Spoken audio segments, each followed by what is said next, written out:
Hello student, आज आपण cell cycle and cell division या लेसनचे MCQ जे आहेत ते स्टडी करणार आहोत.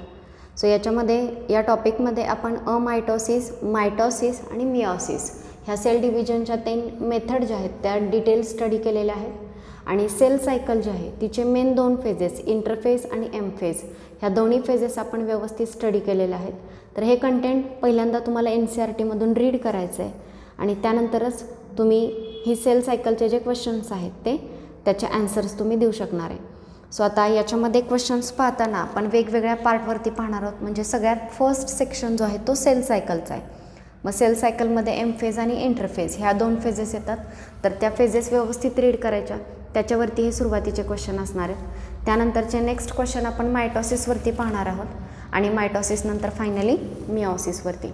सो सगळ्यात फर्स्ट बघा, अमायटोसिस युजली ऑकर इन. सो मुलांना तुम्हाला आठवत असेल आपण सेल डिव्हिजनच्या 3 मेथड पाहिल्या, अमायटोसिस, मायटोसिस आणि मिओसिस. अमायटोसिस NCERTमध्ये दिलेलं नाही, मात्र स्टेट बोर्डमधून आपण पाहिलेलं आहे. सो अमायटोसिस हे असा सेल डिव्हिजनचा टाईप आहे ज्याच्यामध्ये क्रोमोझोम किंवा DNA जो आहे तो कॉम्पॅक्ट होत नाही, त्याचं कॉम्पॅक्शन होत नाही जास्त आणि स्पिंडल फायबर तयार न होताच तो न्यूक्लियस डायरेक्टली डिवाइड होतो. ते जे डिव्हिजन आहे त्याला आपण अमायटोसिस असं म्हणतो. आणि हे जे अमायटोसिस आहे ते युजली प्रोकॅरियोटिक सेलमध्ये ऑकर होतं. युकॅरियोटिक सेलमध्ये स्पिंडल फायबर तयार होणं, बाकी सगळे व्यवस्थित प्रोसेस होणं, हे सगळे इव्हेंट होत असतात.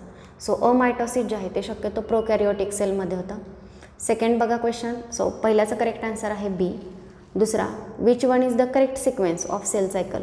सेल सायकलचा करेक्ट सिक्वेन्स विचारलेला आहे. आता आपल्याला माहिती आहे सेल सायकलमध्ये पहिल्यांदा इंटरफेज होते आणि त्यानंतर एम फेज होते. यातली जी इंटरफेज आहे त्या इंटरफेजमध्ये पहिली असते G1 फेज, G1 नंतर नेक्स्ट येते S फेज आणि S नंतर नेक्स्ट असते G2 फेज आणि G2 फेज झाल्यानंतर M phase. So correct sequence बघा, G1, S, G2 and M आणि त्याचं करेक्ट आन्सर आहे C, ऑप्शन C. त्यानंतरचा नेक्स्ट थर्ड बघा, डायग्रॅम दिलेली आहे आणि identify A, B, C and D in the given diagram depicting cell cycle and select the correct option. So cell सायकलची diagram दिलेली आहे आणि ती डायग्रॅम बघून आपल्याला करेक्ट ऑप्शन सिलेक्ट करायचं आहे A, B, C, D. आता त्या ठिकाणी बघा जिथं लेबल केलेलं आहे प्रोफेज, मेटाफेज, ॲनाफेज, टिलोफेज आणि सायटोकायनेसिस, तेवढा जो रिजन आहे तो कशाचा आहे? हा सगळा रिजन एम फेजचा येतो. रिमेनिंग सगळी जी इकडची आहे ती काय आहे? इंटरफेज आहे. मग आता या इंटरफेजमध्ये इथं बी जिथं दिलेलं आहे ती G1 फेज आहे, जिथं C दिलेलं आहे ती S फेज आहे आणि जिथं D दिलेलं आहे ती G2 फेज आहे. मग ए काय आहे? तर आपल्याला माहिती आहे तिथं बघा सेल दाखवलेली आहे जी पुढे डिव्हिजनला प्रोसीड होणार नाही आणि त्या स्टेजला आपण G0 स्टेज म्हणतो. सो इन शॉर्ट एच्या ठिकाणी काय येणार आहे? G0.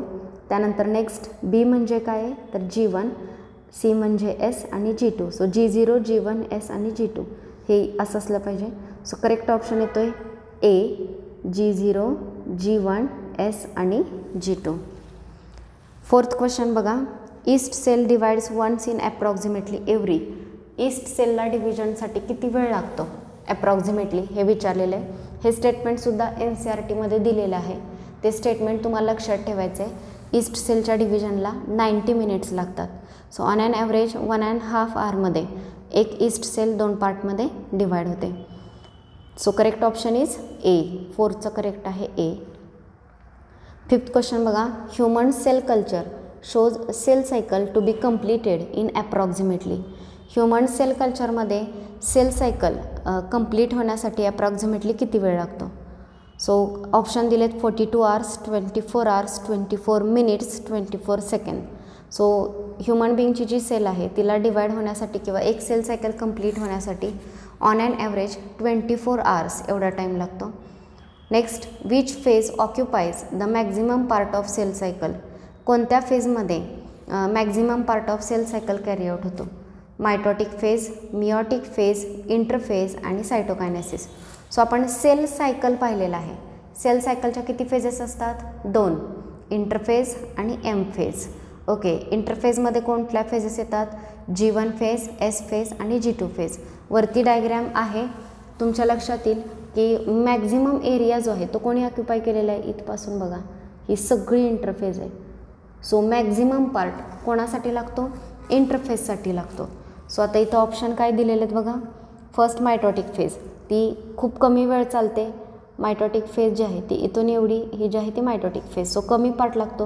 हिलाच आपण मिओटिक फेजसुद्धा म्हणू शकतो. सो मिओटिक फेज आणि मायटॉटिक फेज मॅक्झिमम पार्ट घेत नाहीत सेल सायकलचा. सायटोकायनेसिस कुठे बघा, हे एवढंच सायटोकायनेसिस आहे. सो सायटोकायनेसिसला सुद्धा जास्त वेळ लागत नाही. मग राहिलं काय, interphase. So maximum part cell सायकलचा जो आहे तो इंटरफेजचा असतो. सो करेक्ट ऑप्शन जो आहे याचा तो आहे सी, इंटरफेज. 7th क्वेश्चन बघा. This phase of cell cycle is a period of intense synthesis and growth. Cell सायकलची ही जी फेज आहे ती फेज म्हणजे सिंथेसिस आणि ग्रोथचा इंटेन्स पिरियड आहे. It constitute 95% of the duration of cell cycle. Cell सायकलचा जो ड्युरेशन आहे त्यापैकी 95% ड्युरेशन फक्त त्या एका फेजला लागतो. सो तुम्हाला आयडेंटिफाय करायचं आहे की सेल सायकलमधली अशी कोणती फेज आहे ज्या फेजमध्ये सिंथेसिस आणि ग्रोथ होतं आणि त्या फेजला 95% ड्युरेशन सेल सायकलचा एकट्या त्या फेजला लागतो. सो सिम्पल आहे, याचा आन्सर आहे इंटरफेज. इंटरफेजमध्येच ग्रोथ आणि सिंथेसिस, G1 G2 म्हणजे ग्रोथ फेजेस आहेत आणि S फेज म्हणजे सिंथेसिसची फेज आहे. सो इंटरफेजमध्येच हे इव्हेंट होतात आणि सेल सायकलचा 95% ड्युरेशन हा इंटरफेजला लागतो. सो करेक्ट ऑप्शन आहे याचा A, interphase. Question 8. Read the following statement about cell division and select the correct one. So cell डिव्हिजनशी रिलेटेड काही स्टेटमेंट दिलेले आहेत. सो रीड करायचे आहेत आणि यातला करेक्ट आयडेंटिफाय करायचा आहे. First, M phase represent the phase between M phase represent the phase when actual cell division occurs and I phase represent the phase between two successive M phase. आता दोन phase आपल्या sale सायकलमध्ये दोन phase असतात, M phase आणि I phase किंवा interphase. M phase हा अशी फेज आहे की ज्या फेजमध्ये ॲक्च्युली सेल डिवाइड होते. सो ते तरी करेक्ट आहे. M phase represent the phase when actual cell division occur. I phase म्हणजेच इंटरफेज. इंटरफेज काय रिप्रेझेंट करते तर it represent the phase between two successive M phase. हेही बरोबर आहे. पहिली एम फेज झाली की इंटरफेज येते आणि इंटरफेज झाली की पुन्हा एम फेज. सो दोन सक्सेसिव्ह एम फेजमधला जो टाईम आहे त्याला आपण इंटरफेज असंच म्हणतो. नेक्स्ट बघा. In the 24 hours average duration of cell cycle of a human cell division proper last for only about an hour. So 24 तास सेल सायकलसाठी लागतात ह्युमन बिईंगच्या सेल सायकलसाठी. सेल सायकल म्हणजे दोन्ही फेज येणार, एम फेज आणि इंटरफेज.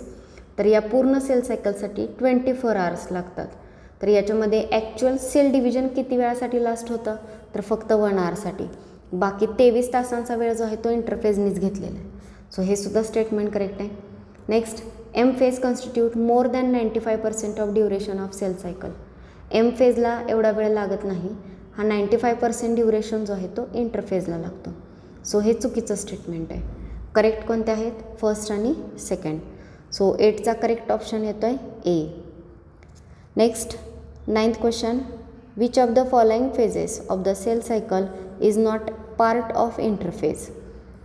यापैकी कुठली सेल सायकलचा इव्हेंट किंवा फेज इंटरफेजचा पार्ट नाही.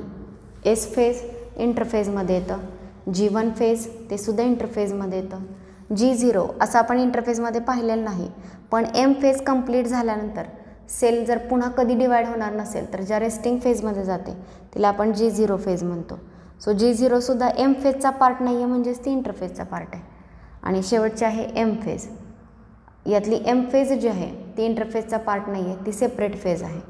सो इंटरफेजमध्ये एस, G1, G0 येतात, एम फेज येत नाही. Correct answer is D. 10th question बघा. अ सेल सायकल इन्क्लूड. सेल सायकलमध्ये काय काय येतं, इंटरफेज आणि एम फेज.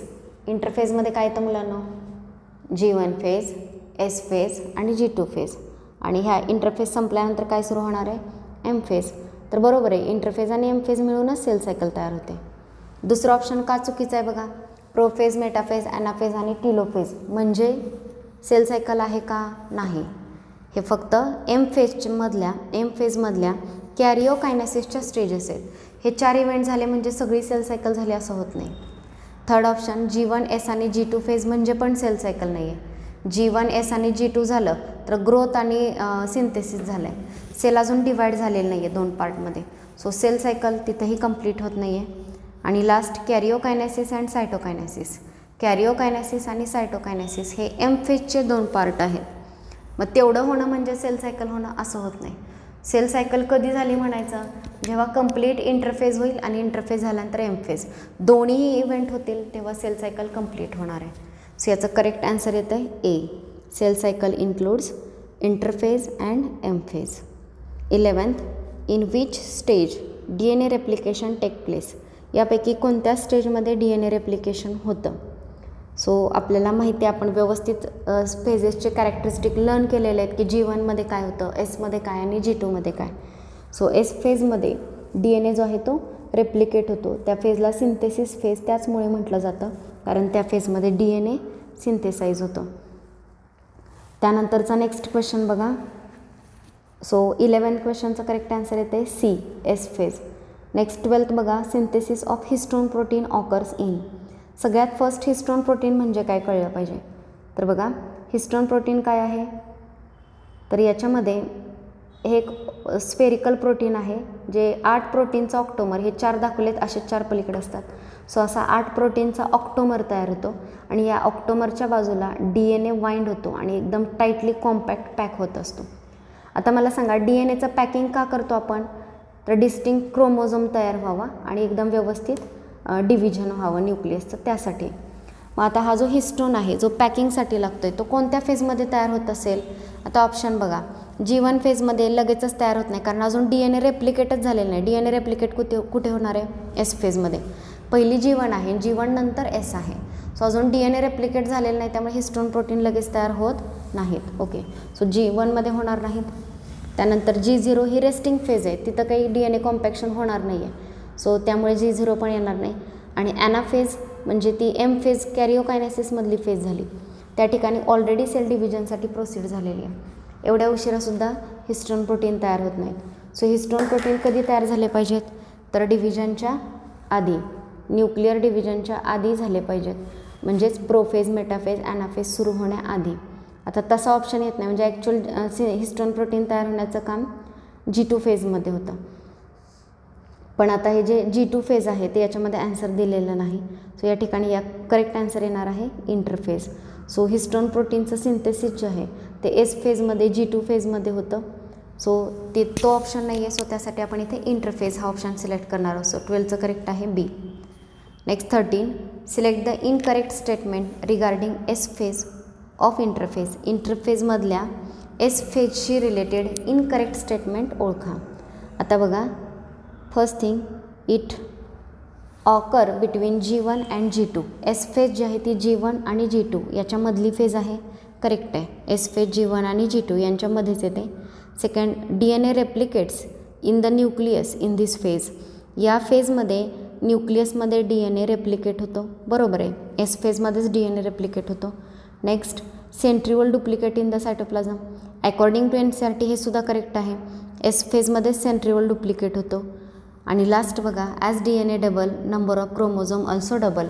ओके, आता DNA डबल होतं म्हणजे काय, तर बघा, ओरिजिनल हा जर पॅरेंट DNA असेल तर त्याच्यासारखी अजून एक कार्बन कॉपी तयार होते. सो नक्कीच DNA काय झाला, डबल झाला. मात्र क्रोमोझोम डबल होत नाही. जर हा ओरिजिनल क्रोमोझोम असेल तर नवीन तयार झालेला जो DNA आहे त्याचं कॉम्पॅक्ट होऊन तयार झालेला जो क्रोमोझोम आहे तो ओरिजिनल पॅरेंटला अटॅच राहतो, सेपरेटेड नसतो. आधी आपण एक क्रोमोझोम काउंट करत होतो, डबल झाल्यानंतर सुद्धा एकच क्रोमोझोम दिसतो आहे. सो क्रोमोझोमची अमाऊंट डबल होत नाही. अमाऊंट कोणाची डबल होती आहे, फक्त DNAची. सो यातलं इनकरेक्ट स्टेटमेंट आहे डी. सो 13चं करेक्ट आन्सर येत आहे डी. ओके, सगळ्यांना हे क्वेश्चनचे आन्सर समजले असतील. हे सगळे सेल सायकलशी रिलेटेड क्वेश्चन्स होते. त्यानंतरचा नेक्स्ट क्वेश्चन बघा, 14th क्वेश्चन. ओके, याच्यामध्ये काय दिलेलं आहे पहा. The DNA content of individual cell and the number of cell in each phase of cell cycle can be determined using flow cytometry. Which of the following combination of phase of a cell cycle and its corresponding DNA content can be considered normal. Okay, आता एखाद्या individual सेलमधलं DNA content जे आहे ते आपल्याला count करायचं आहे. The DNA content of individual cell and the number of cell in each phase of cell cycle. म्हणजे cell सायकलच्या प्रत्येक फेजमध्ये किती सेल आहेत हे काउंट करणं आणि DNA कंटेंट काउंट करणं, मोजणं, हे कशाच्या मदतीनं केलं जातं? Using flow cytometry. Which of the following combination of phase of a cell cycle and its corresponding DNA content can be considered normal. मग आता ते म्हणतात की असं मेजर केलेलं आहे, सेल सायकलच्या या फेजेसमध्ये मेजर केलेलं आहे. तर ह्या दिलेल्या ऑप्शनपैकी अशी कोणती फेज आहे की ज्याच्यामध्ये फेज आणि DNAची अमाऊंट जी आहे ती करेक्ट येते, नॉर्मल येते? तर आता त्यातला फर्स्ट ऑप्शन बघा, diploid cell found in the G0 or G1 phase. G0 or G1 फेजमध्ये डिप्लॉइड सेल्स असतात. ओके, बरोबर आहे, डिप्लॉइड असतात. क्रोमोझोमचा नंबर जो आहे तो 46 असतो, 2n कंडिशन असते. Next, cells with twice normal DNA content in the early M phase. Early M फेजमध्ये DNAचं कंटेंट जे आहे नॉर्मलपेक्षा ट्वाइस असतं, डबल झालेलं असतं. तर हेही करेक्ट आहे. M फेज सुरू होण्याआधी S फेजमध्ये DNAचं कंटेंट डबल झालेलं आहे. Cell with intermediate amount of DNA in the S phase. S फेजमध्ये इंटरमिडिएट अमाऊंट ऑफ DNA असेल, हे बरोबर आहे. कसं काय बरोबर आहे? S फेजमध्ये DNA रेप्लिकेट होतं आहे, बरोबर. DNA रेप्लिकेशन अजून कंप्लीट झालेलं नाही आहे, म्हणजे ओरिजिनल पॅरेंट DNA असणार आणि नवीन तयार झालेला थोडाफार DNA असणार. कंप्लीट अजून झालेलं नाही आहे, अजून कंप्लीट व्हायचं आहे. त्यामुळे इंटरमिजिएट आहे, एकच नाही आहे आणि दोन अजून झालेले नाही आहेत. एकच DNA नाही आहे आणि एकाचे दोनसुद्धा कंप्लीट झालेले नाही आहेत. ओरिजिनल एक आहे आणि त्याच्यापासून थोडाफार दुसरा तयार झाला आहे, सो इंटरमिजिएट अमाऊंट आहे. सो हेही करेक्ट आहे. आणि चौथा बघा, cell with twice the normal DNA content in the G2 phase. DNA content नॉर्मलपेक्षा डबल G2 फेजमध्ये झालेली आहे, तर बरोबर आहे. S फेजमध्ये DNA ची अमाऊंट डबल होत असते आणि G2 फेजमध्ये ते कंप्लीट झालेलं असतं. सो DNA डबल असतो G2 फेजमध्ये, हे पण करेक्ट आहे. So correct option is D. सगळे स्टेटमेंट करेक्ट आहेत. 15th बघा, cell would normally proceed to mitosis without interruption.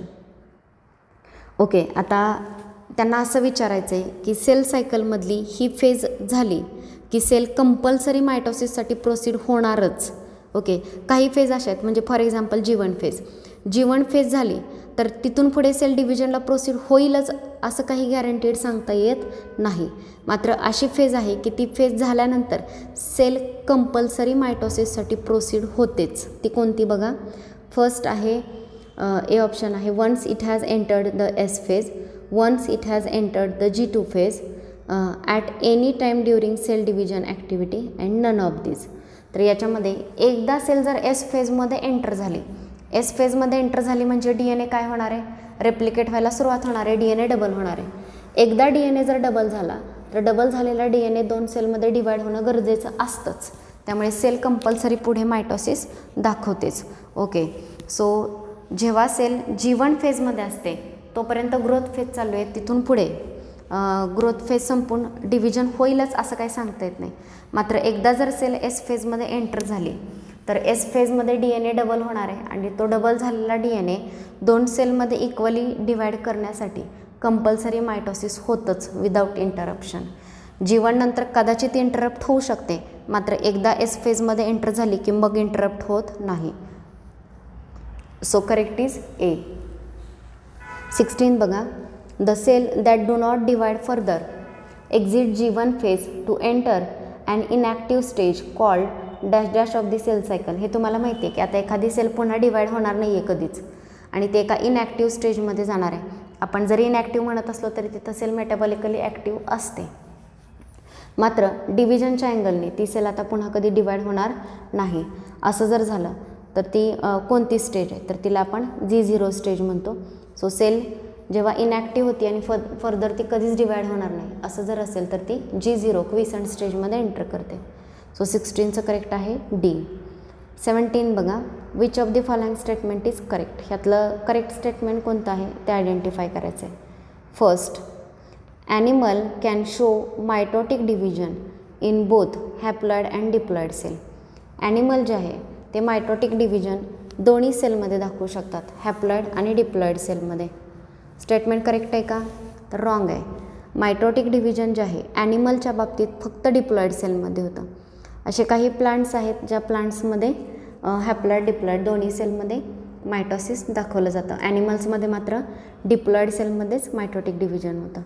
Next, after S phase the number of chromosome become double 2n to 4n. हे statement पण चुकीचं आहे. S फेजमध्ये DNA synthesize होतो, so amount of DNA get double. मात्र chromosome double होत नाही, क्रोमोझोमचा नंबर तेवढाच असतो. So B is also incorrect. C, during the G2 phase proteins are synthesized in preparation for mitosis while cell growth continues. G2 फेजमध्ये protein तयार केले जातात. कोणते? तर मायटोसिससाठी लागणारे प्रोटीन G2 फेजमध्ये तयार होतात. तर हे बरोबर आहे. शिवाय सेलची ग्रोथ जी आहे ती कंटिन्यू असते. So C statement is correct. D बघा, S or synthesis phase marks the period during which RNA synthesis take place. हे रॉंग आहे. एस ऑर सिंथेसिस फेज हा असा पिरियड आहे ज्याच्यामध्ये DNA सिंथेसिस होतो, RNA सिंथेसाइज होत नाही. सो ए, बी आणि डी तिन्ही स्टेटमेंट चुकीचे आहेत. करेक्ट स्टेटमेंट आहे सी. ओके, त्यानंतरचा नेक्स्ट क्वेश्चन आहे 18th. In which of the following stage a chromosome is minimum coiled.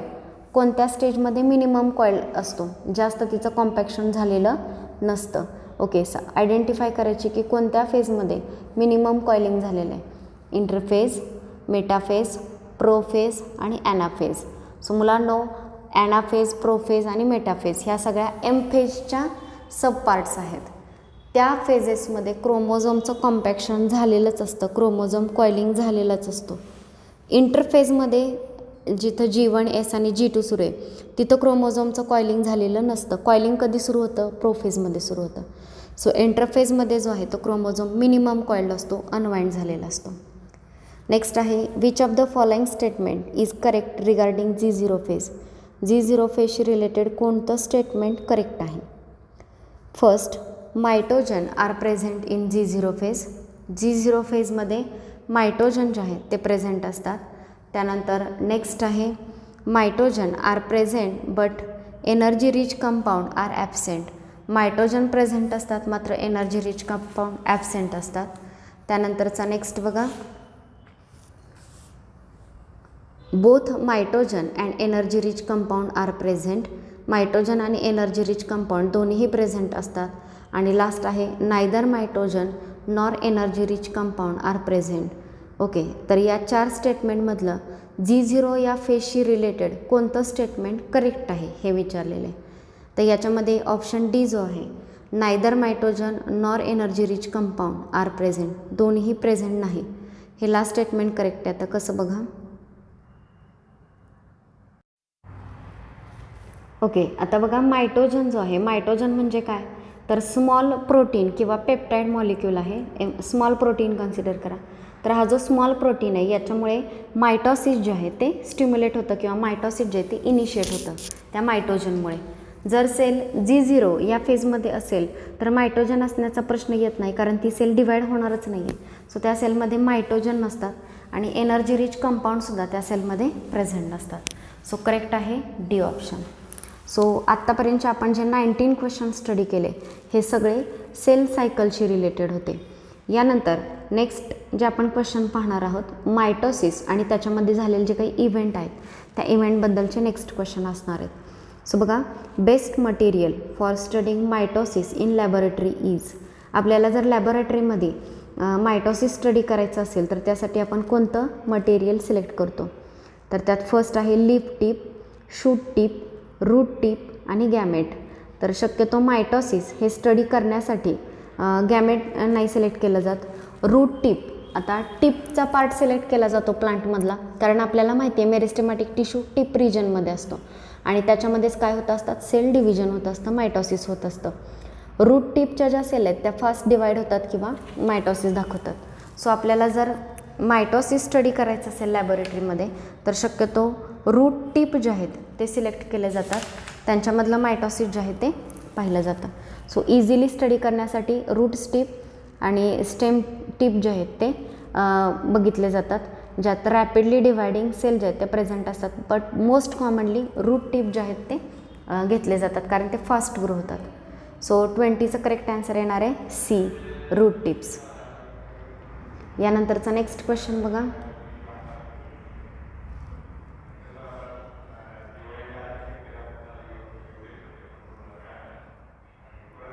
21.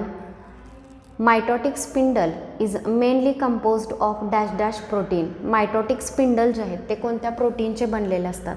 तर याच्यामध्ये ट्युब्युलिन, मायोसिन, ॲक्टिन आणि ॲक्टोमायोसिन. सो मुलांनो, ॲक्टिन आणि मायोसिन हे दोन्ही प्रोटीन जे आहेत हे आपल्या मसल्समध्ये प्रेझेंट असणारे प्रोटीन आहेत, ॲक्टोमायोसिनसुद्धा. सो याचं करेक्ट आन्सर आहे ट्युब्युलिन 21चं. मायक्रोट्युब्यूल जे आहेत त्या मायक्रोट्युब्यूल या सायटोस्केलेटनपासून हे स्पिंडल, मायटोटिक स्पिंडल जे आहेत ते तयार झालेले असतात. So correct is A. Okay, next बघा, मायक्रोट्युब्युल्स आर ॲब्सेंट इन. यापैकी कशामध्ये मायक्रोट्युब्युल्स नसतात? आपण बघितलेलं आहे की तुम्ही cell structure and organisation lesson study केलेलं असेल तर त्या टॉपिकमध्ये तुम्ही पाहिलेलं असेल फ्लॅजेला आहे जो लोकोमोशनसाठी हेल्प करतो बॅक्टेरियांना. तर त्या फ्लॅजेला या ऑर्गनमध्ये मायक्रोट्युब्यूल प्रेझेंट असतात. स्पिंडल फायबर आपण सेल डिव्हिजनमध्ये पाहिलेलं आहे. ते स्पिंडल फायबरमध्ये सुद्धा मायक्रोट्युब्यूल प्रेझेंट असतात आणि सेंट्रिओल त्यातसुद्धा मायक्रोट्युब्यूल प्रेझेंट असतात. सो मायटोकॉन्ड्रिया हा ऑर्गन आहे ज्याच्यामध्ये मायक्रोट्युब्युल्स नसतात. So microtubules are absent in mitochondria. Next 23 बघा, centriole undergoes duplication during dash dash of dash dash. Centriole कधी डुप्लिकेट होतो? Centriole undergoes duplication during S phase of interphase and begin to move towards opposite pole of cell during dash dash stage of dash dash. Okay, so कोणत्या ह्याच्यामध्ये तो opposite पोलला move करायला लागतो? तर prophase of mitosis. मायटोसिसच्या प्रोफेजमध्ये तो opposite पोलला move करतो. सो 23मध्ये फर्स्ट जो आहे त्या ठिकाणी आला पाहिजे एस फेज. Second interphase. इंटरफेजच्या एस फेजमध्ये सेंट्रिओल डुप्लिकेट होतो आणि सेंट्रिओल अपोजिट पोलला कधी मूव्ह होतो? तर it moves to the opposite pole of prophase of mitosis. मायटोसिसची जी प्रोफेज आहे त्या फेजमध्ये सेंट्रिओल अपोजिट पोलला मूव्ह होतो. सो 23चा करेक्ट येत आहे ए. त्यानंतरचा 24 बघा, dash dash is the best stage to count the number and study the morphology of chromosome. आपल्याला क्रोमोझोम काउंट करायचे असतील किंवा त्याची मॉर्फॉलॉजी स्टडी करायची असेल तर याच्यामधली कोणती फेज जी आहे ती बेस्ट आहे? प्रोफेजमध्ये कंडेन्सेशन सुरू असतं, अजून कंप्लीट झालेलं नसतं कॉम्पॅक्शन. मेटाफेज मात्र अशी फेज आहे की ज्याच्यामध्ये क्रोमोझोमचं कॉम्पॅक्शन कंप्लीट होतं आणि आपण त्याची मॉर्फॉलॉजी जी आहे ती इझिली स्टडी करू शकतो. सो शक्यतो क्रोमोझोमची मॉर्फॉलॉजी स्टडी करण्यासाठी किंवा त्याला काउंट करण्यासाठी मेटाफेज ही फेज जी आहे ती यूज केली जाते. त्यानंतर नेक्स्ट बघा, dash dash is characterised by all the chromosome coming to lie at equator. Okay, आता हे कॅरेक्टर कुठे प्रेझेंट आहेत हे आपल्याला आयडेंटिफाय करायचे आहेत. ही कोणती फेज आहे which is characterised by all the chromosome coming to lie at equator. त्या फेजमध्ये क्रोमोझोम इक्वेटरला लाय होतात. With one chromatid connected by its kinetochore to the spindle fibre from one pole and its sister chromatid connected by its kinetochore to the spindle fibre from the opposite pole. So अशी कोणती phase आहे ज्या फेजमध्ये chromosome इक्वेटरला align होतात आणि दुसरी गोष्ट त्यांचे जे कायनेटोकोर आहेत तर ते कायनेटोकोर अपोजिट पोलपासून येणाऱ्या स्पिंडलना अटॅच झालेलं असतात. सो ती फेज आहे मेटाफेज. आपण पाहिलेलं आहे इक्वेटोरियल प्लेनलाच मेटाफेजिक प्लेट म्हटलं जातं आणि त्या प्लेनला क्रोमोझोम अलाइन होतात म्हणूनच याला मेटाफेज असं नेम दिलेलं आहे. सो याचा करेक्ट आन्सर येणार आहे बी या फेजमध्ये आपल्याला हे कॅरेक्टरिस्टिक पाहायला मिळतात. Next 25, dash dash is characterised by all the chromosome 25 नंतर next 26, read the following statement. In mitotic cell division chromosome number is half. Mitotic cell डिव्हिजनमध्ये क्रोमोझोमचा नंबर हाफ होतो असं म्हटलं आहे. दुसरं आहे kinetochore is the point where two sister chromatid are held together. Next, the period between two successive mitotic division is known as telophase. Next, in G1 phase of cell cycle, protein and RNA are synthesized. Which of the above given statement are correct? वरती दिलेल्या स्टेटमेंटपैकी कोणकोणते statement correct आहेत आणि incorrect असतील तर ते कोणकोणते आणि का इनकरेक्ट आहेत हे आपल्याला आयडेंटिफाय करायचं आहे. तर याच्यामध्ये फर्स्ट बघा, in mitotic cell division chromosome number is half. Chromosome number half होतो का मायटोटिक सेल डिव्हिजनमध्ये? होत नाही, तो मिओसिसमध्ये हाफ होतो. सो पहिलं स्टेटमेंट इनकरेक्ट आहे. Next, kinetochore is the point where two sister chromatid are held together. Kinetochore कुठे असतात? सेंट्रोमियरवरती आणि त्याच ठिकाणी दोन सिस्टर क्रोमॅटिड एकमेकांना अटॅच असतात. सो हे करेक्ट आहे. थर्ड बघा, the period between two successive mitotic division is non as telophase. दोन सक्सेसिव्ह मायटोटिक डिव्हिजनमध्ये जो पिरियड आहे त्याला टिलोफेज म्हणत नाहीत, तर त्याला इंटरफेज असं म्हटलं जातं. So third is incorrect. Next, in G1 phase of cell cycle protein and RNA are synthesized. G1 phase जी आहे सेल सायकलची त्याच्यामध्ये प्रोटीन आणि RNA सिंथेसाइज होतो. सो हे करेक्ट आहे. सो करेक्ट येतं आहे सेकंड आणि फोर्थ. सो याचा करेक्ट ऑप्शन आहे डी, ज्याच्यामध्ये दिले second and fourth only. So हे होतं 26. नेक्स्ट 27 बघा, you are provided with floral ब्लड of क्रिझॅन्थेमम in your class and are asked to count the number of chromosome, then which of the following stage would you prefer to look into? क्रिझॅन्थेममचे floral buds तुम्हाला दिलेले आहेत आणि त्याच्यामध्ये तुम्हाला chromosome count करायचे आहेत. सो यासाठी तुम्ही यातली कोणती फेज सिलेक्ट कराल? Prophase, metaphase, anaphase and interphase. So आपण याआधीसुद्धा पाहिलेलं आहे की आपल्याला क्रोमोझोम त्याची मॉर्फॉलॉजी पाहायची असेल, नंबर काउंट करायचा असेल, क्लिअर ऑब्झर्व करायचं असेल तर आपण मेटाफेज ही डिव्हिजनची स्टेज वापरतो. सो करेक्ट आन्सर येणार आहे B, metaphase. Next, during cell division the spindle fibre get attach to condensing chromosome at a highly differentiated region. This region is called. So त्यांनी विचारले की सेल डिव्हिजनच्या वेळी स्पिंडल फायबर जे आहेत ते कंडेन्सिंग क्रोमोझोमला अटॅच होतात, तर ते एक्झॅक्टली कोणत्या पॉईंटला अटॅच होतात ते विचारलेले. आपल्याला माहिती आहे क्रोमोझोमच्या कायनेटोकोरला स्पिंडल फायबर अटॅच होतात. सो यातला करेक्ट आन्सर आहे डी, कायनेटोकोर. सो मुलांनो, आज आपण 28 क्वेश्चन जे आहेत याच्यामध्ये स्टडी केलेले आहेत. सगळ्यांनी क्वेश्चन व्यवस्थित रीड करायचे आहेत आणि हे क्वेश्चन्स तुम्हाला समजत आहेत का त्याचा प्रयत्न करायचा. आपल्याला मॅक्झिमम MCQ सॉल्व करण्याचा प्रयत्न करायचा आहे आणि त्यासाठी ते सॉल्व करण्यासाठी तुम्हाला NCERT अगदी व्यवस्थित रीड करावं लागेल, तरच तुम्हाला या सगळ्या क्वेश्चनचे आन्सर्स देता येतील. सो आजच्या लेक्चरमध्ये आपण इथेच थांबतो आहे. पुढचे मिओसिसचे जे क्वेश्चन आहेत ते आपण नेक्स्ट लेक्चरमध्ये पाहणार आहोत. आज इथेच थांबतो आहे. थँक्यू.